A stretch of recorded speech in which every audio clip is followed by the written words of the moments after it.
ఏంట్రా మనం ఎంత న్యాయం చేయాలనుకున్నా ఈ జనం ఏంటి మనల్ని కొడుతున్నారు? లాభం లేదు గురుగారు. మీరు ఈ యాస మార్చేసి బొబ్బిలిపులు గెటప్ వేసేసుకుని రక్తానికి రక్తం సిద్ధాంతం పాట పాడేసుకుని అడవిలోకి వెళ్ళిపోయారు అనుకోండి, మీరు గ్రేట్ అయిపోతారు. నో, ఈ జస్టిస్ గెటప్ మార్చడు. అదేంటి గురుగారు, మీరు క్యారెక్టర్ మార్చేస్తున్నారు. నేను దారి తప్పటం లేదు, వారిని పిలవండి.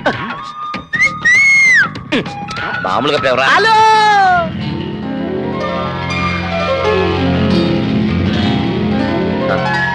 ఏటి బాబు?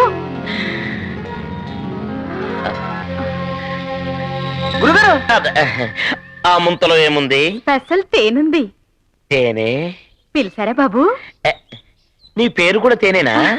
నేను పుట్టిందే తేనెలో. నీ తేనె ప్రత్యేకత ఏంటో రుచి చూస్తే తెలుస్తాది. రా, ఆ పక్కకెళ్ళి రుచి చూద్దాం. పద బాబు.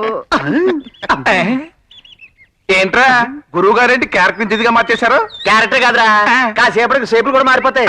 ఇంకా సేపు మనం ఇక్కడే ఉన్నాం అనుకో, మన షేపులు కూడా మారిపోతాయి. బాబా అమ్మో, ఇలా అట్టిపండు.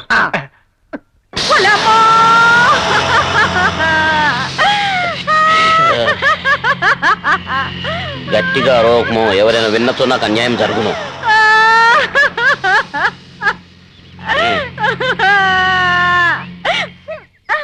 డ్రెస్ పాడైద్ది. 10 ఏళ్ల నుంచి దాచుకున్న నా మానాన్ని దోచేశావు. ఏమి 10 ఏళ్ల నుండే మానమును దాచుకుంటావా?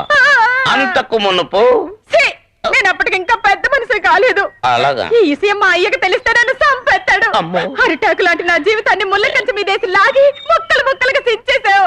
నా బతుకుని సీకట్లో తోసేశావు. నన్ను అల్లేసేయకురా దేవుడా, నన్ను వదిలిపోకురా నా మొగుడా. శాంతించుము, ఆవేశపడకుము అబలా. నేను నీకు దగ్గరుండి న్యాయం జరిపించేదను. ప్రస్తుతానికి నన్ను వదలము. నన్ను